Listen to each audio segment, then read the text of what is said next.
the public sector workers and the state of Michigan workers. If any of them are here, they rock. Because I'll tell you what they've had to go through with this administration who constantly wants to take from them, take from families, take from schools, take from women. It's just an administration that wants to take, and they want to give it to those 85 people who control 48% of the global wealth worth $110 trillion. But when I was sitting across the table from this governor, and I'm going to tell you why Schauer isn't this kind of guy. When I was sitting across the table from Governor Snyder, there was it was at a time when they were taking kids who are on assistance have this opportunity to get this stipend for clothes, right? It's not a lot of money. It's $100 and some. You might be able to buy, as mothers and fathers out there with children know, that doesn't buy you a whole lot. But it bought these kids the chance to go to school the first day and maybe have some new underwear and socks. And these are the kind of things, basic necessities, a pair of tennis shoes. And this administration decided that they wanted to cut that. It was worth $9 million and something.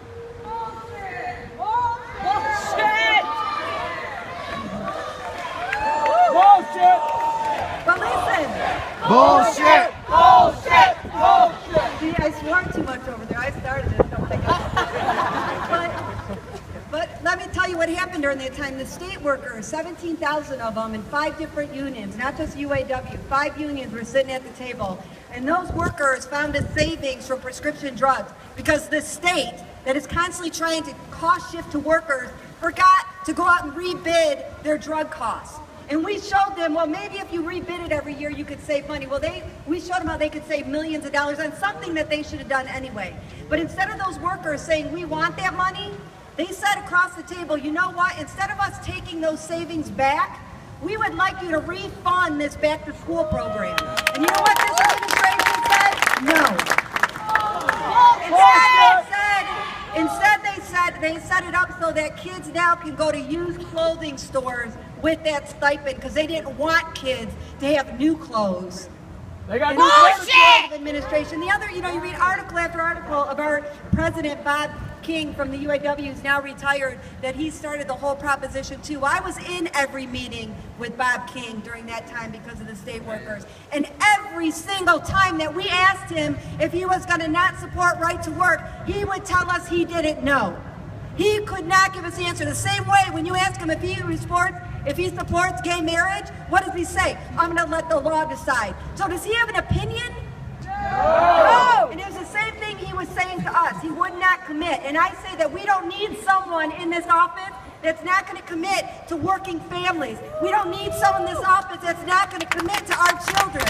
We don't need someone in this office that's not going to commit to working people that work full-time every day to make this state and this country a better place. And so I want to tell you what's going to happen over the next couple of weeks is we're going to get really tired. Right? There's going to be times when you're going to want to take that Saturday instead of walking, you're going to want to stay home. But we're not going to do that, right? No! We're going to pick each other up, we're going to double and triple this size, and we're going to encourage everyone because you know what? We can't afford to be tired. We can't afford to be tired before this or after this.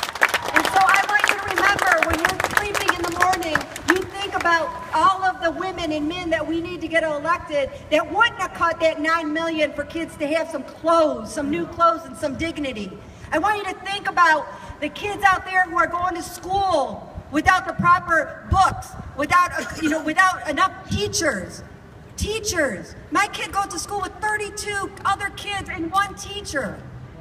And so I want you to think about that. I want you to think about the kids going hungry. And I want you to think about this is the governor that decided instead of investing in our kids, invested in big business. 85 people who own 48% of the global wealth worth $110 trillion. Then you get your butt out of bed and then you get to work. I look forward to working with you.